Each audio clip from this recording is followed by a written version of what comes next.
For the Latino community, mental health and mental illness are often stigmatized, causing some to not seek the care they need. According to the National Alliance on Mental Illness, more than half of Hispanic young adults ages 18 to 25 with serious mental illnesses may not receive treatment. Advocates have been pushing for the expansion of mental health care in Latino communities for years. Joining us to talk more about their efforts to bridge the gap on mental health are Marilyn Rodriguez, bilingual psychotherapist and community liaison at Latinx Talk Therapy, and Ricardo Camacho, school psychologist and founder of the organization Salud. Thank you both for joining us today. Now, we have a lot to talk about, and Marilyn, I want to start with you. You were born and raised in the west side of Chicago. Tell me why it was important for you to get into the mental health field.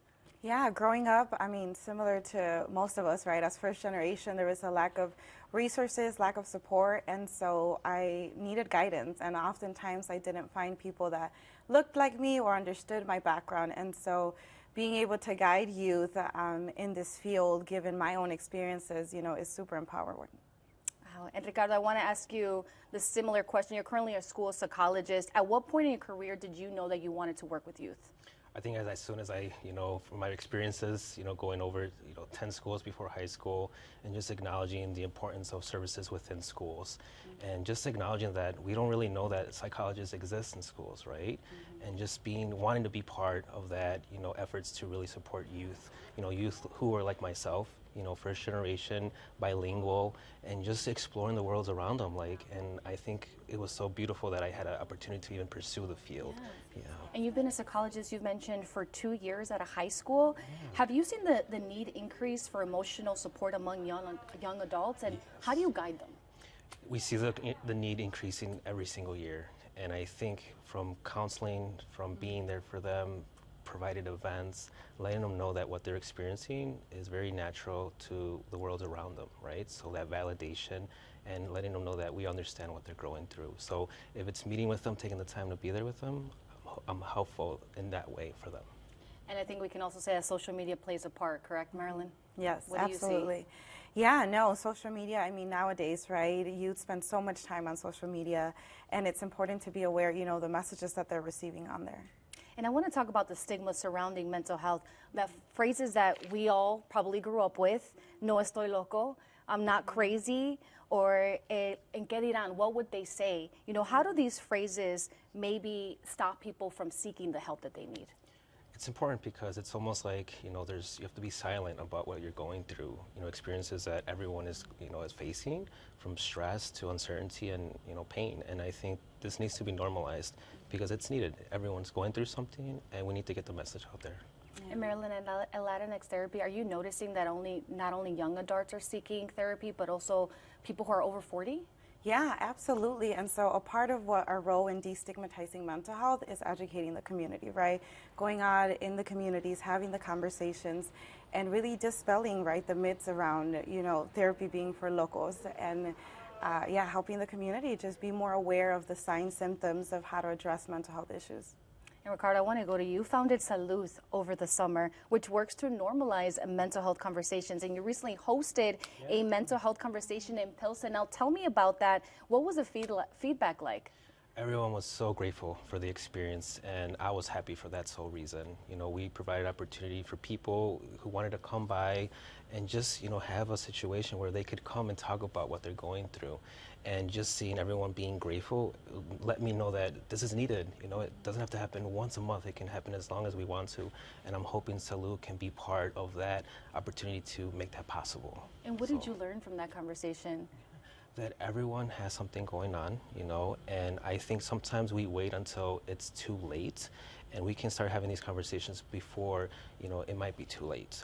Because whether you're a high school student, experiencing, a lot of things, for the first time, or whether you're a parent of a student.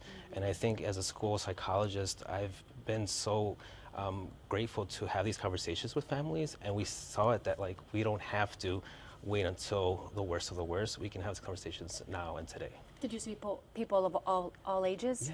Yes, we had so many identities. It wasn't just people that look like me. We had communities from the LGBTQ, trans community. We had people who were my parents' age, and they were talking and having a blast. I was like, Mom, don't say anything embarrassing about me. But to me, that's community, right? And we did so in a way that we were celebrating mental health all together. That's awesome. And I don't know if we all knew this, but we're all first generation. And Marilyn, I want to go to you. What was that process like for you when your family knew that you were going to be a therapist, you were going into that field? How did the conversations go about mental health with your family and breaking those generational patterns and trauma? Yeah, it was difficult conversations that I had to have. And to this day, I think that a lot of what I do is educate my family. You know, sometimes they don't understand exactly what mental health and being a therapist is, right? The myths around the disorders, or right, the way that we speak about mental health, and sometimes, you know, having to educate them on, like, no, this is part of self-care, this is part of setting boundaries, how we can express and better communicate with others.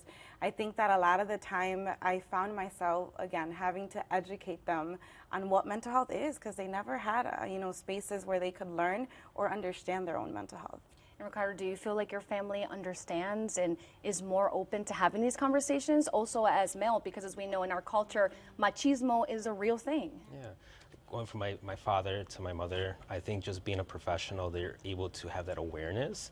And even then, right, they need guidance, because we know that even 10, 20 years ago, it was different. And I can only imagine what the time they were going through, right? And how, you know, mental health wasn't as normalized to even talk about in the first place. So kind of having them see that, even in just one generation, that brings me hope to where we can take it even for the next generation as well.